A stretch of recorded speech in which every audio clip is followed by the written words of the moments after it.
Halo guys, kembali lagi ke Aqua Project Channel. Sebelumnya gue minta maaf kalau sekarang agak renggang buat video lagi karena kesibukan gue yang tertentu. Nah, hari ini gue mau discuss, ada suara putu di depan tuh, jadi agak keganggu. Hari ini gue mau discuss tentang akuarium ikan cupang gue yang ada di sini.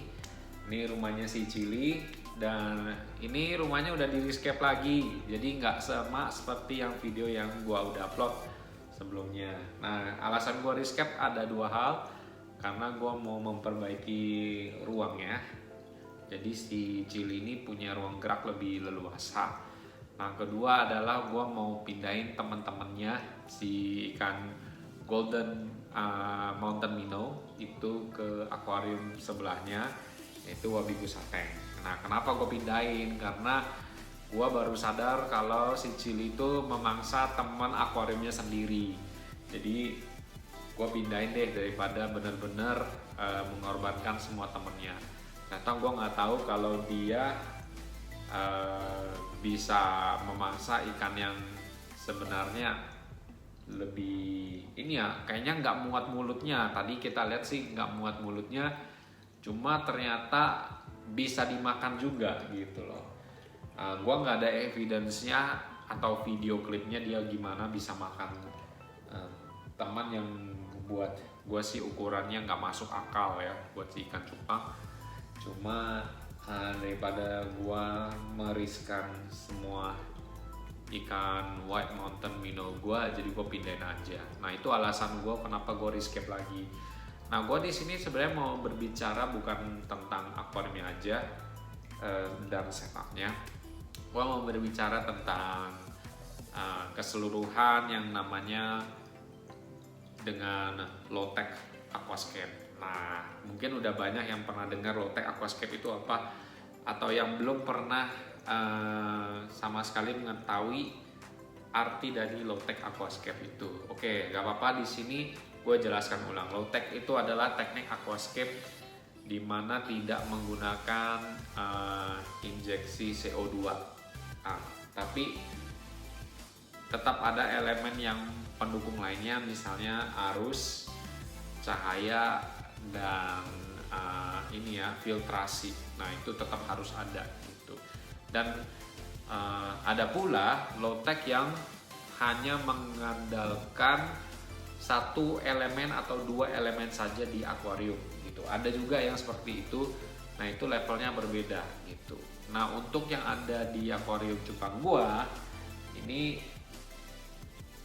cukup low tech dan cukup low budget, bisa dibilang begitu. Buat teman-teman yang tinggal di kos-kosan bisa mencobai cara yang satu ini. Nah, gua sayangnya gua nggak bikin video lagi rescapingnya dia karena gua jujur agak sedikit males karena editing dan sebagainya makan waktu gitu.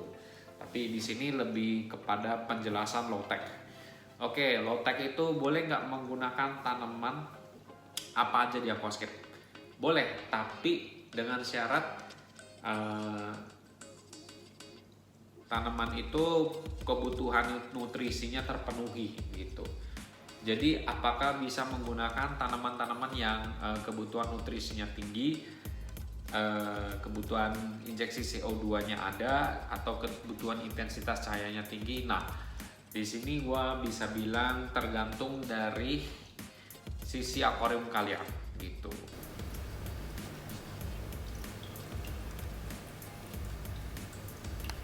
Jadi contohnya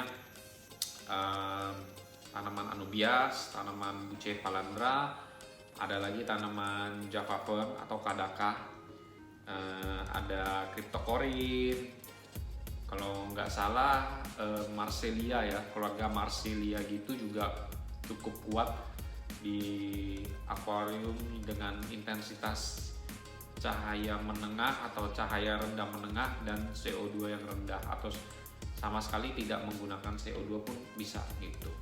Jadi tanaman-tanaman tersebut itu menurut gua yang sebenarnya cocok untuk pemula gitu. Boleh menggunakan fauna apa aja gitu. gitu. Kecuali ikan-ikan besar ya. Kalau memang teman-teman mau punya predator tank ya silakan lah, boleh dicoba. Tapi untuk teman-teman yang mau mulai pemula jangan pakai ikan yang aneh-aneh. Cukup pakai ikan yang simple aja, kayak ikan cupang atau ikan tetra, atau bisa pakai ikan pelapi, ikan moli atau gapi. Tapi jangan pakai ikan mas koki, jangan pakai ikan arwana, jangan pakai ikan cana, atau pakai apa ya, lohan atau siklit yang Afrika. Nah kenapa? Karena memang ikan-ikan itu apa ya, nggak diperuntukkan untuk, sebenarnya nggak fit banget buat aquascape gitu. Jadi ikan ini itu butuh ruang yang besar atau apa ya, swimming space-nya lebih banyak ya. Kalau enggak ya udahlah, hardscape kalian jadi korban dan berantakan semuanya gitu. Kita bicara tentang flow. Flow itu penting di setiap akuarium aquascape. Mau dia tipenya low tech, mau dia tipenya high tech, bisa juga pakai flow itu. Ada juga beberapa case yang nggak pakai flow nih. Wabigus Tank pun nggak pakai flow, bisa juga. Nah, kenapa menggunakan flow? Satu, di sini tujuannya cuma untuk menghilangkan namanya BGA atau blue green algae. Nah, blue green algae inilah yang apa ya, sudah merusak akuarium cupang gua ini di setup yang sebelumnya. Blue green algae ini sebenarnya tumbuh karena menyerap zat-zat yang tidak bisa diserap tanaman. Kedua, dia senang tumbuh di mana, di tempat-tempat atau di akuarium yang flow-nya sangat rendah ya, atau tidak ada flow sama sekali. Dia juga sangat senang menempel ya. Dia tipenya menempel halus seperti lendir di daunan-daunan tanaman.